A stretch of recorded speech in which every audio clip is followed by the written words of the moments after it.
Debemos de partir del hecho de que nosotros tenemos una conceptualización europea. Estudiamos filosofía occidental. Esto no debemos de tener muy claro, ¿no? La filosofía que se enseña, que nosotros llevamos, es una filosofía con bases griegas, egipcias, romanas, judías, básicamente, como las principales fuentes que alimentan las conceptualizaciones filosóficas. Un ejemplo de esto, con usted mismo, Javier, ¿en qué año estamos? En el 2021, de Fecha, acuerdo al calendario católico. calendario gregoriano, para Ujú. ser exactos, ¿no? El Papa Gregorio VI, me parece que fue el que pidió que se hiciera este calendario. Este calendario rige para todas las culturas, etnias del planeta Tierra.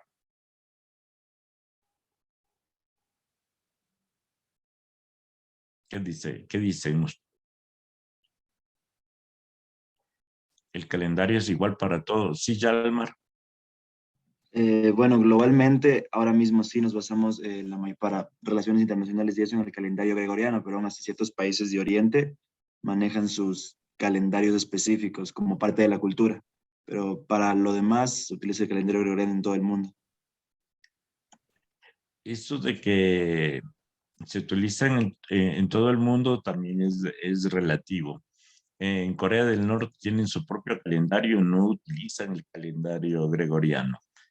Sobre todo para cuestiones de negocios y de citas se utiliza. Pero cada cultura, el mundo musulmán vive en el año 1400 y algo. El mundo musulmán, ah, que es la religión, la creencia religiosa mayoritaria en la humanidad. Los musulmanes representan aproximadamente el 60%, ¿no? El cristianismo como tal tiene un 40, 50% de seguidores. Dentro de este 48% de cristianismo, el mayoritario es el catolicismo con un 32% aproximadamente de creyentes, ¿no? Un 32%.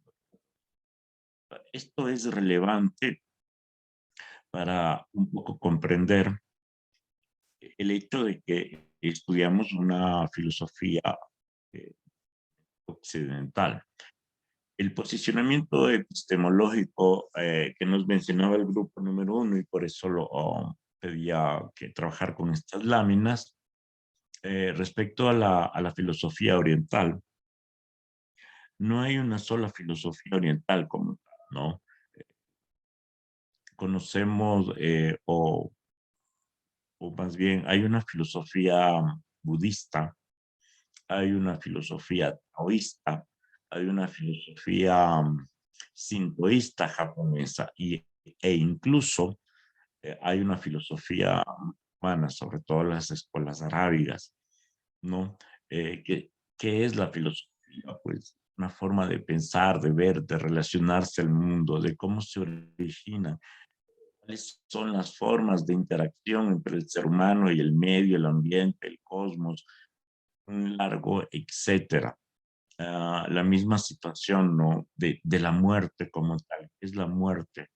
Eh, ¿Cuál es el significado de un cielo?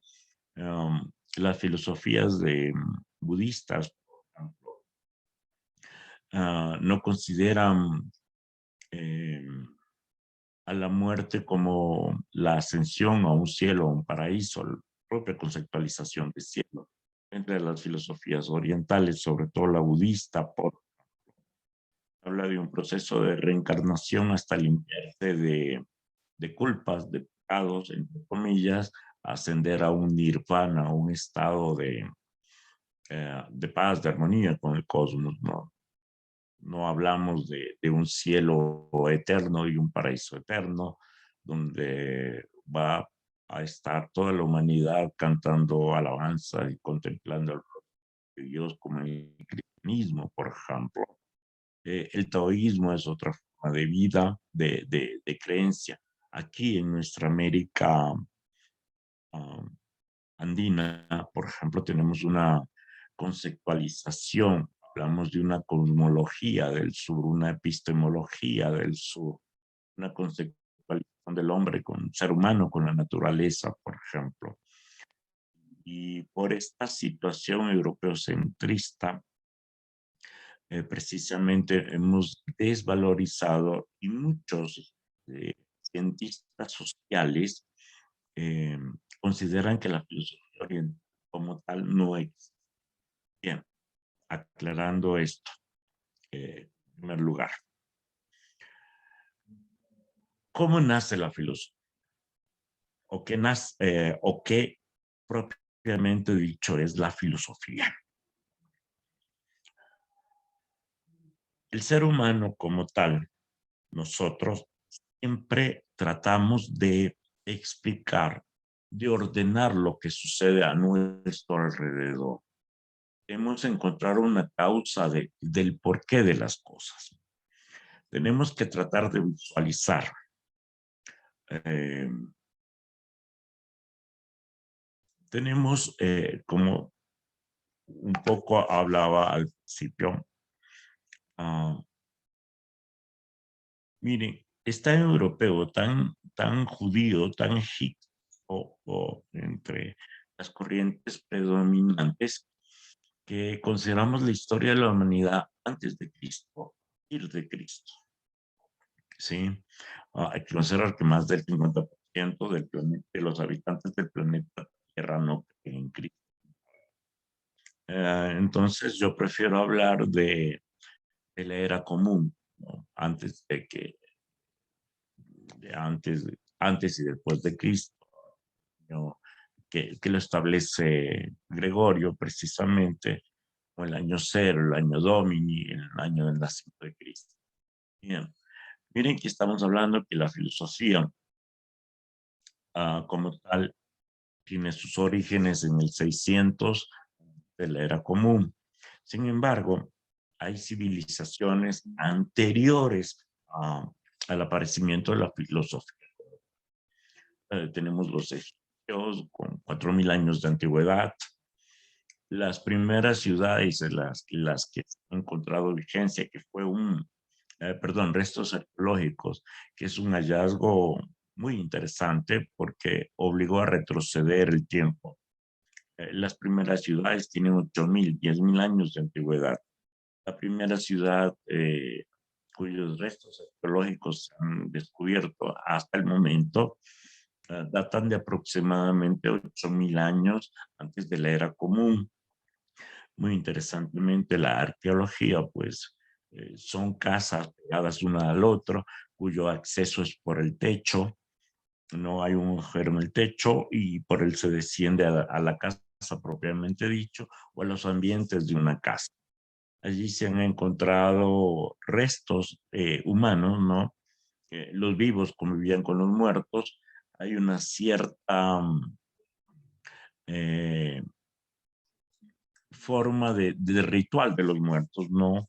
Lo ubicaban en cierta posición, hay adornos, hay figuras, se han encontrado figuras de toro allí, lo que para los arqueólogos implica adoración al toro como un animal salvaje. ¿Qué quiere decir todo esto? ¿Qué quiero decir con esto? El ser humano como tal, hemos tratado de explicar lo que sucede a nuestro alrededor.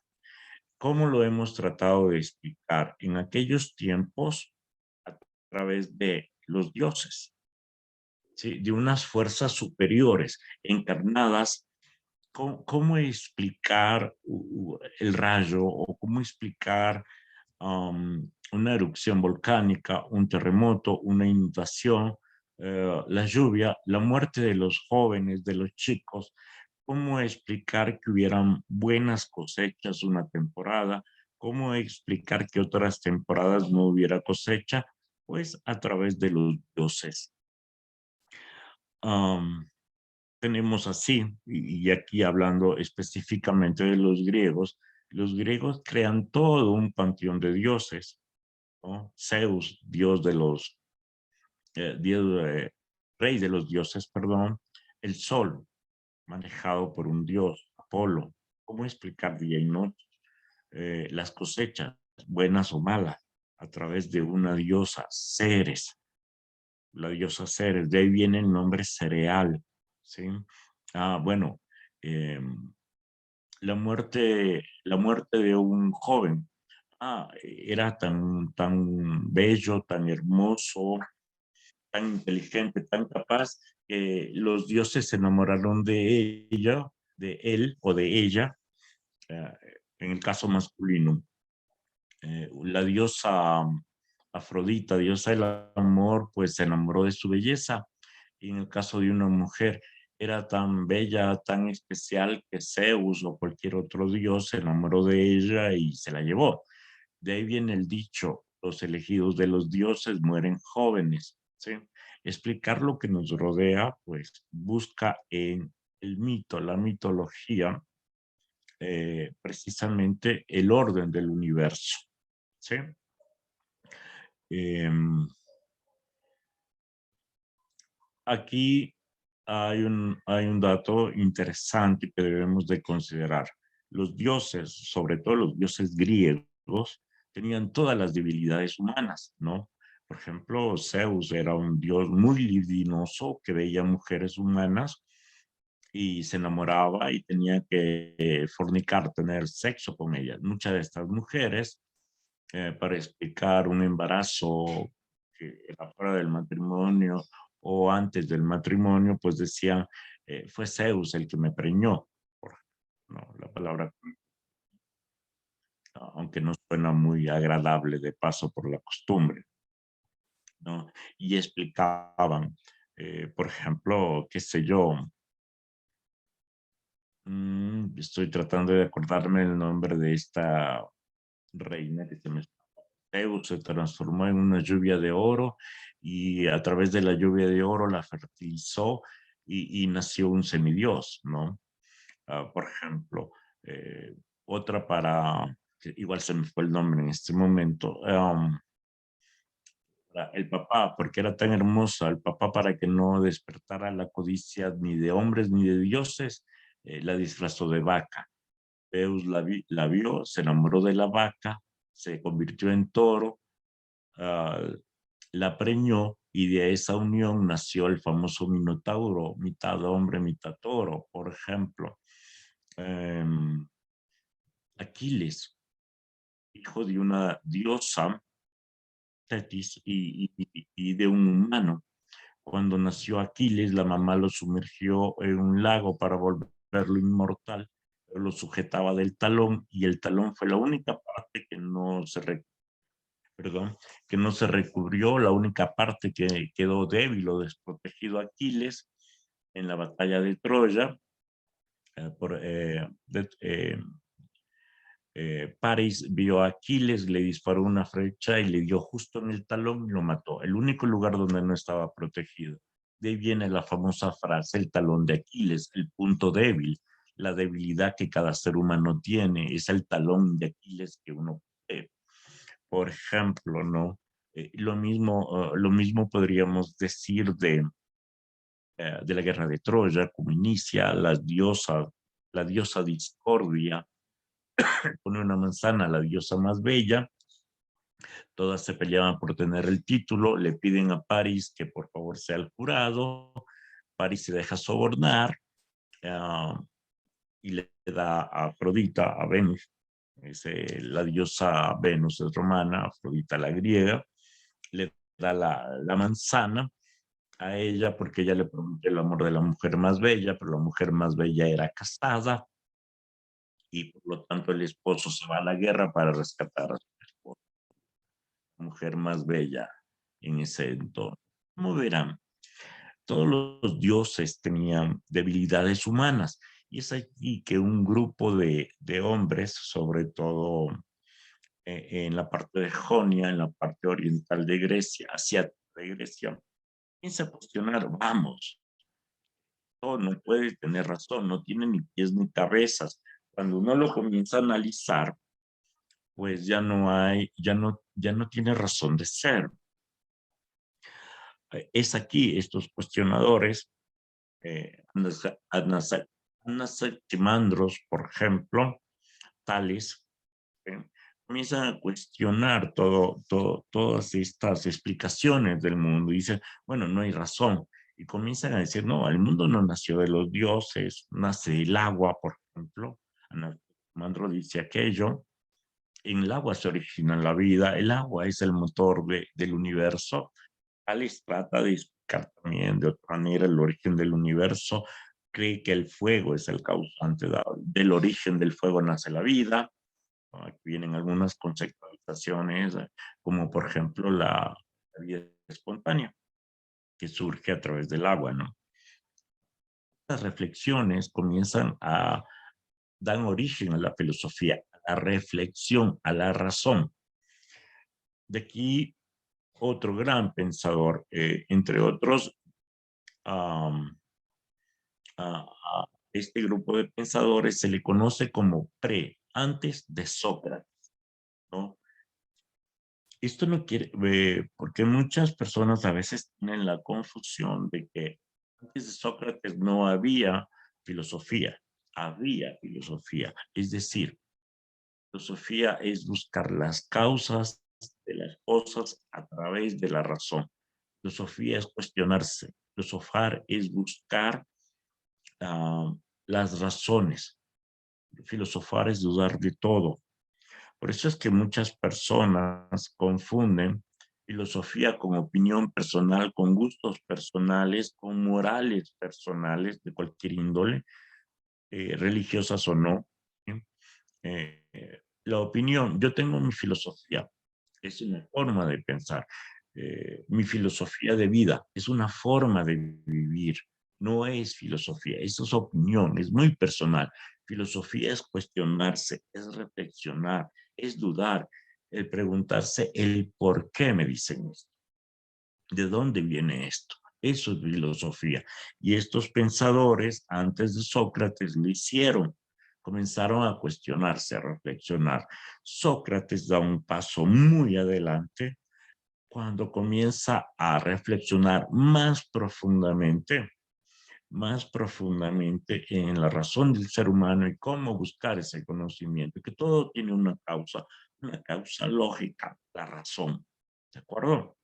Sócrates realmente nunca escribió nada, él conversaba, era un peripatético. El peripatetismo es una metodología de trabajo utilizada, consiste alrededor, patético caminar, caminar alrededor de él. Su método era caminar conversando y a través de la conversación, de la discusión, ojo, discusión no quiere decir pelear. Discutir es poner dos ideas contrarias en la mesa, sacarlas a relucir. Tengo mi posición con mis argumentos, tú tienes la tuya con tus argumentos, ponemos esos argumentos y sacamos una conclusión de aquello. Eso es discutir. Y allí viene ese refrán de la discusión, nace la luz. ¿De acuerdo? Sócrates usaba esta metodología de trabajo. Su alumno, su discípulo Platón, escribió lo que Sócrates sacó a la luz o las reflexiones de Sócrates. ¿Ya? Aquí viene, antes de continuar, otra situación que debemos de tomar muy en cuenta. Hay una gran discusión que ha durado 2500 años con muchos argumentos respecto a que si la filosofía es ciencia o es disciplina. La gran mayoría de cientistas sociales y filósofos desde Descartes o Descartes y mucho antes de aquello, incluso Santo Tomás, eh, Santo Tomás de Aquino, Avicennas de Árabe, uh, han tenido esta controversia de que si es ciencia o es filosofía. La gran mayoría ha definido que la filosofía es una disciplina, no es una ciencia. El propio carácter de científico implica la obtención de los mismos resultados una y otra vez bajo las mismas condiciones. Eso es ciencia, obtener los mismos resultados a través de la experimentación. ¿Sí? La filosofía es especulativa. De acuerdo al posicionamiento epistemológico de cada uno de nosotros o de los científicos, diremos que la vida tiene una conceptualización filosófica para los idealistas, la vida tiene una conceptualización filosófica para los materialistas. Un ejemplo muy claro de esto para los materialistas, la vida es proceso de la evolución biológica. Para los idealistas, la vida, como la conocemos ahora actualmente, del ser humano específicamente, es producto de un Dios que nos da la razón a través del alma, la propia existencia del alma, ¿no? Para los científicos, por ejemplo, muy esto, ¿no? Para comprobar la existencia o no del alma, se han hecho experimentos tales como pesar el cadáver previo a la muerte y luego de la muerte, porque la diferencia de peso implicaría la presencia o no del alma en el cuerpo humano. Muchos refutan, sobre todo los idealistas, que el alma es insustancial, por lo tanto, no tiene peso, ¿no? Miren, son cuestiones que nos llevan a debatir sobre si es, o nos llevó a debatir si la filosofía es ciencia o es disciplina. Entre muchos, entre esos yo me cuento, consideramos o tenemos el posicionamiento epistemológico que la filosofía es una disciplina y todas sus ramas son disciplinas. ¿De acuerdo? Bien. Hasta ahí está un tanto claro esta situación del origen de la filosofía y de lo que es. El tratar de explicar los mitos. Por eso, la palabra, el paso del mito al logos, es el título de un libro en alemán. Voy a acordarme el nombre del autor. No tenía esos apuntes ahora, pero la lámina me dio pie para hablar de todo esto. Realmente en el siglo XIX, este alemán escribe, ¿no?, El paso del mito a logos. Desde allí, este título se ha convertido en una parte sustancial de la explicación del nacimiento de la filosofía. Bien, el tratar de explicar racionalmente la mitología es la base de la filosofía. ¿De acuerdo? Del mito de la creación, en principio de dioses, sobre todo de seres superiores, se da paso a algo muy importante, la religión o las religiones. Estamos hablando de las religiones antes de Cristo, ¿no? Politeístas, muchos dioses. ¿Quiénes se encargaban de impartir las doctrinas en estas religiones? Los sacerdotes. ¿Qué es la religión en esencia? O cómo yo demuestro que forma parte de una religión a través de los ritos. No existe una sola religión del pasado o del presente que no esté basada, sustentada en rituales. ¿Sí? ¿Qué es un rito? Es una repetición de acciones para obtener algo. ¿Sí? Los ritos tienen una función social muy importante. Función social. Los ritos nos permiten identificarnos con las personas, con nuestras familias, con la comunidad. Si no, piensen en todos los ritos que hacemos dentro de nuestro grupo familiar. Sí, se acercan las fiestas de Saturnalia o de la Natividad, como quieran llamarle, o Navidad. ¿Sí? La Navidad, que tiene sus orígenes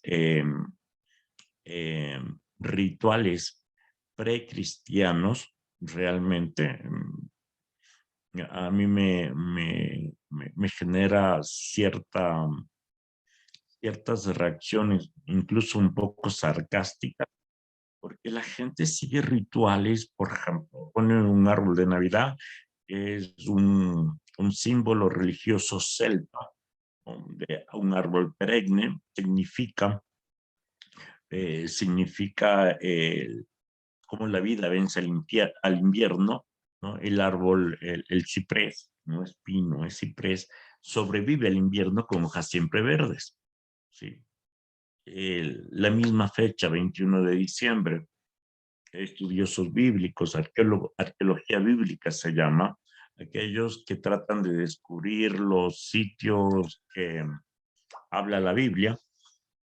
Arqueólogos bíblicos han determinado que la verdadera fecha de nacimiento de Jesús es en abril y no de diciembre. La Iglesia Católica cambió a diciembre para hacer coincidir la fiesta precristiana celta de la celebración del nacimiento de la vida, el solsticio de invierno, con el nacimiento de Cristo. Las fiestas celtas y romanas se llaman saturnales. Sí. Por eso un poco yo decía la natividad o las saturnales, ¿no? Bien, se hicieron coincidir. Son los ritos, repetición de acciones. ¿Para qué? ¿Para qué usted realiza algún ritual? Yo he escuchado varios de ustedes también. Las personas que usan o usamos ropa interior de determinado color para atraer el amor, la fortuna, la felicidad, la prosperidad, ¿no? Servir la mesa con tales o cuales cosas para traer la abundancia, por ejemplo. Para que usted realiza una oración para obtener un favor, por ejemplo, ¿no? Piensen ustedes así muy rápidamente, ¿cuántos rituales conocemos? ¿Cuántos mitos sobreviven y vivimos en mitos? ¿No? Mitos como una polilla, el aullido de un perro y varios más que en este momento se me escapan. Pero eso es un ritual. Un mito, los mitos sobreviven hasta ahora, los vivimos, siglo XXI, personas que estamos en la universidad. ¿Cuántos de nosotras, consultamos el horóscopo, sabemos nuestro signo? Y eso viene de la antigua Mesopotamia, de Babilonia, el signo del horóscopo. Es más, la ciencia ya nos dice que esos signos ya no existen porque se ha movido el planeta Tierra en relación a las estrellas. Ya no hay esas constelaciones. ¿Sí? Pero seguimos manteniendo, ¿no? Incluso como un símbolo cristiano, entre comillas, usan el pez, símbolo cristiano que representa la constelación de Piscis, en la que nació Jesús, por lo tanto se identifican con el pez. Por ejemplo, miren, cuántas cosas han sobrevivido. Y esto del pez y de las constelaciones tiene por más de 4.000 años, por ejemplo, ¿no? El mito de la explicación del mundo nacen los ritos que nos ayudan a identificarnos con nuestra sociedad, nuestra cultura. Quiero decir con nuestra sociedad, nuestra cultura. Vamos a poner, ¿cuántos católicos participamos en rituales con personas que no conocemos? Lo único que nos identifica, nos une, es el rito en común, ¿sí? Visualicemos lo que hemos estado en los oficios religiosos católicos. El momento que el sacerdote nos dice, démonos la mano en señal de paz. No conocemos a los que nos rodean, pero nos damos la mano en señal de paz. Bueno, nos dábamos antes de la pandemia, en señal de paz. Y la paz sea contigo, y la paz sea contigo. Es la repetición de una acción, ¿sí? Para obtener el favor ¿de acuerdo? Y como yo no conozco a la otra persona, lo único que sé es que cree lo mismo que yo, me identifico con ella, somos católicos. Lo mismo sucede con los musulmanes. Ellos giran alrededor de una piedra que se llama Kaaba, ¿sí? y no se conocen, hablan diferentes idiomas. Sin embargo, les une el ritual que hacen, ¿de acuerdo? El rito cumple esa función social, familiar, cultural, nos identifica, ¿no? Piensen en cuántos rituales, incluyendo los partidos de fútbol. Son lo único que nos une a muchísima gente es que somos hinchas del mismo equipo, ganó nuestro equipo y salimos dando y nos damos abrazos y coreamos las canciones, independientemente del Valle que quedó campeón, independientemente de que los conozcamos o no. Esa es la función social del rito que cumplimos ahora. ¿De este ritual, ¿quién lo norma? ¿Qué se debe hacer? ¿Qué no se debe hacer? Los sacerdotes. ¿De acuerdo? Nace la religión. ¿Sí? Del mito nace el ritual.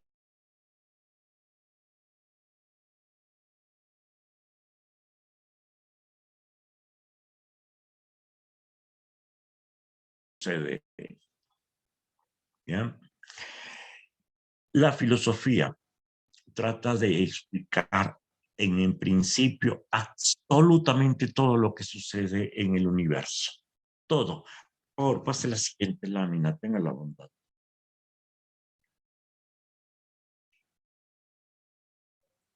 Bien. Aquí, tratar de comprender absolutamente todo lo humano es imposible. Es muy difícil. ¿Sí? De tal suerte que la filosofía dice, wow, yo me voy a dedicar a estudiar solo a estudiar, a reflexionar sobre este aspecto de la vida humana. ¿Sí? Y tenemos una primera gran división de la filosofía. Aquí, y esta es una cuestión epistemológica, depende del posicionamiento epistemológico del autor, ¿sí? Para, uh, para poder clasificar a las diferentes ramas de la filosofía. Epistemología. Para muchos autores, la epistemología es aparte, es una rama aparte, se encarga de estudiar el conocimiento. Sin embargo, para muchísimos otros autores, para la gran mayoría, el estudio del conocimiento se llama nociología, con G, E-N-O, noxis, conocimiento, logos, estudio. ¿Cómo aprende el ser humano? ¿Qué es el conocimiento? Es conocer. ¿Cómo se transmite el conocimiento? Para obtener conocimiento, ¿necesito de la experiencia o solamente necesito de la teoría? ¿Sí? Y aquí tenemos otras subdivisiones dentro de la nociología. La primera gran división o subdivisión de la nociología es la epistemología. ¿Qué es la epistemología? Es precisamente el estudio del conocimiento, pero con un apellido, conocimiento científico. Exclusivamente el conocimiento que nace, que produce la ciencia, ¿sí? ¿Cómo se produce ciencia? Cuando hablamos de nociología, hablamos del conocimiento en general. La epistemología se reduce o reduce el campo de estudio al conocimiento científico exclusivamente. ¿Cómo se hace ciencia? ¿Cómo yo sé que realmente es ciencia? ¿Cómo se demuestra que un ser humano posee conocimiento? Este conocimiento es verídico, es válido. Y de aquí otro cuestionamiento, perdón la reflexión, sí, Ariel, pero solo con la experimentación, la especulación sobre Dios, ¿cómo se experimenta? ¿Y existe un conocimiento sobre Dios?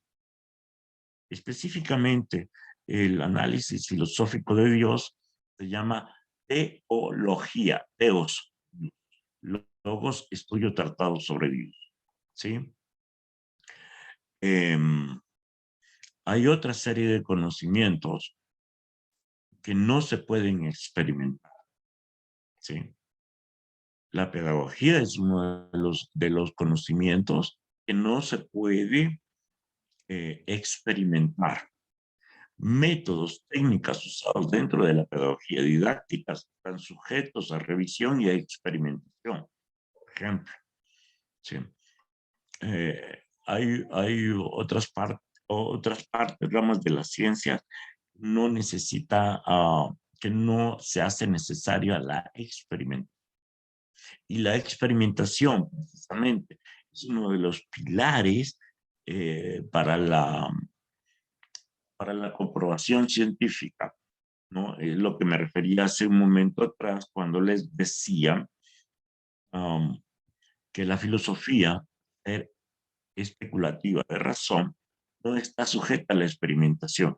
La experimentación es una base fundamental para la ciencia. Si no se repite un experimento y no se obtienen los mismos resultados, ejemplo, el agua hierve a 100 grados, lo mismo en China que en Francia, que en Australia, que en la Patagonia o que en Canadá. El agua hierve a 100 grados. Y eso está comprobado por la experimentación. Se ha experimentado en todas estas partes del mundo. La gravedad, la medición de la Tierra. Se obtienen los mismos resultados repitiendo los mismos pasos. A eso se llama experimentar, ¿sí? La epistemología, el estudio de cómo se hace el conocimiento, cómo se realiza el conocimiento científico. Precisamente esta diferente manera de comprender la ciencia y el conocimiento humano que da lugar a las diferentes posiciones epistemológicas. ¿Sí? En nuestra profesión, y digo nuestra, porque dentro de muy poco tiempo vamos a ser colegas, ¿sí? En nuestra profesión, en el campo profesional nuestro, hay un posicionamiento epistemológico que tiene más de 200 años. El positivismo, lo positivo, la ciencia es positiva. Nos dice, el único conocimiento realmente verdadero es el conocimiento científico, producto de la experimentación. De este posicionamiento epistemológico, Auguste Comte, ¿ya? El positivismo es que nace mucho de la pedagogía actual, 200 años, ¿no? Entre otras, los exámenes, las pruebas, ¿sí? Usted tiene conocimiento solamente si puede repetir el concepto que dice ese conocimiento. Pero, ¿cómo demostrar que usted tiene conocimiento? Cuando usted a través de la acción, ¿sí? Obtiene resultados, producto de la experimentación de lo que conoce la ciencia. En la educación, el positivismo estuvo y está vigente. ¿De acuerdo? Por ejemplo, frente a ese posicionamiento epistemológico positivista, desde la propia estructura del salón de clase, la sala, la posición de los pupitres, de las bancas, del maestro, es todo positivismo. Fue positivista. Frente a esta consecuencia en la educación nace el posicionamiento epistemológico sociocrítico, ¿sí? Social, el aprendizaje social es producto de nuestras interacciones. Ahí viene la criticidad, es ser crítico, ¿sí? Crítico es tomar dos argumentos diferentes y obtener un argumento propio en base a mis experiencias, a mis reflexiones. Lamentablemente no somos críticos, la gran mayoría de nosotros.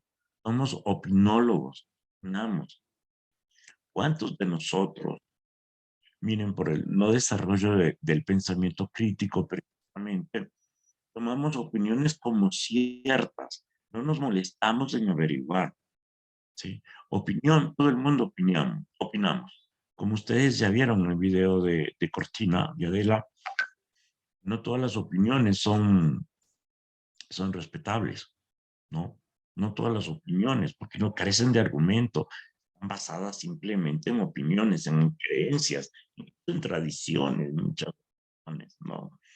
Creemos que alguna cosa está mal por una, o no es correcta por una tradición, ¿no? No contrastamos. Yo les digo algo. Hay un filósofo argentino, filósofo, politólogo, sociólogo, joven, muy joven, no tiene los 30 años aún. Él vive, trabaja en España. Se llama Agustín Laje.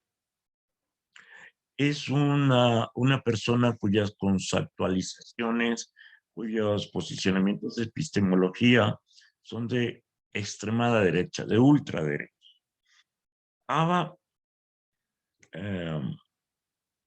Él acaba mucho o tiene unos argumentos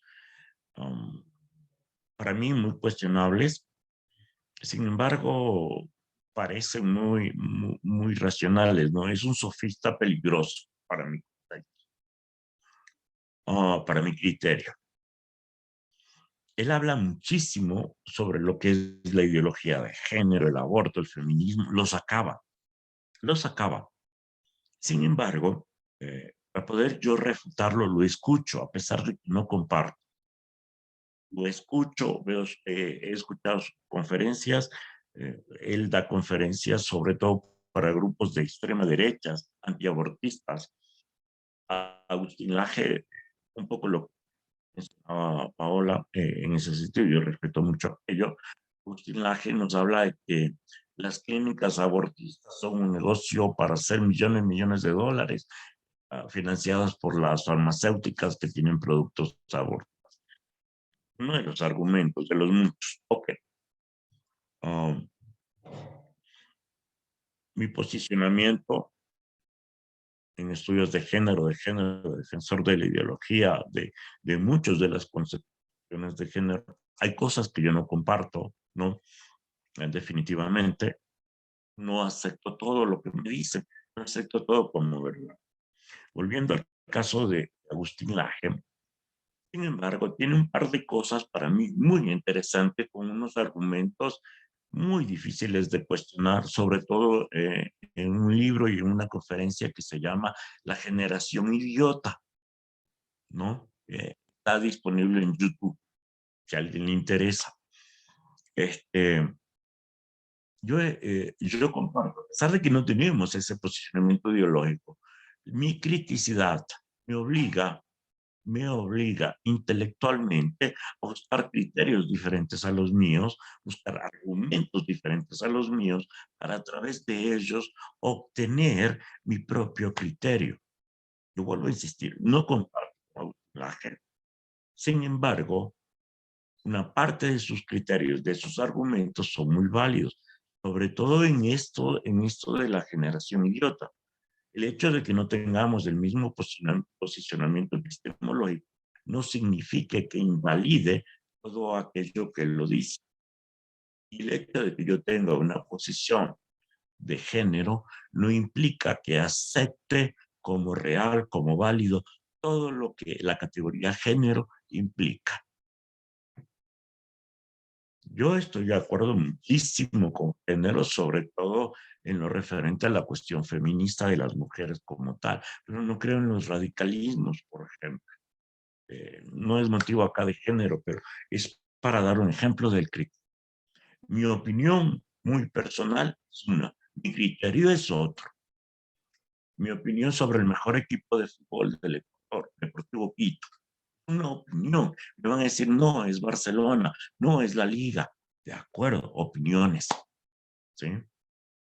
Por criterio, yo no soy liguista, pero por criterio, por cosas, por pruebas reales, por hechos, el mejor equipo del Ecuador es la Liga. Me guste o no, mi corazón, mi opinión, dice un equipo.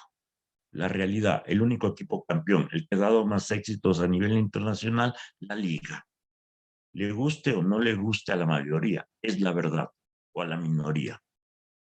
Revisen. El máximo logro de, aparte de la liga que ha obtenido un equipo ecuatoriano, es ser subcampeón de Libertadores. La liga ha sido campeón, ya.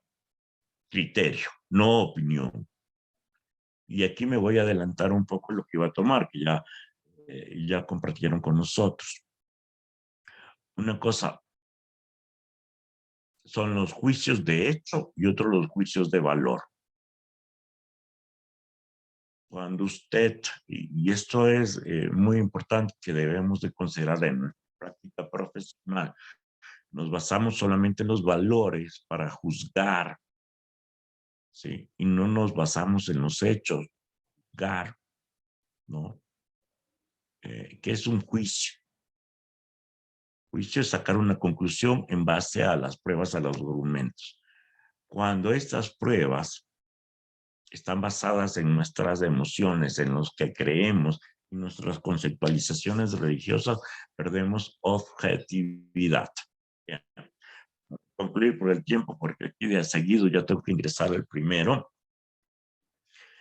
Como ven, la nociología estudia el conocimiento, la epistemología, el conocimiento científico, cómo se hace, cómo se transmite, cómo se comprueba.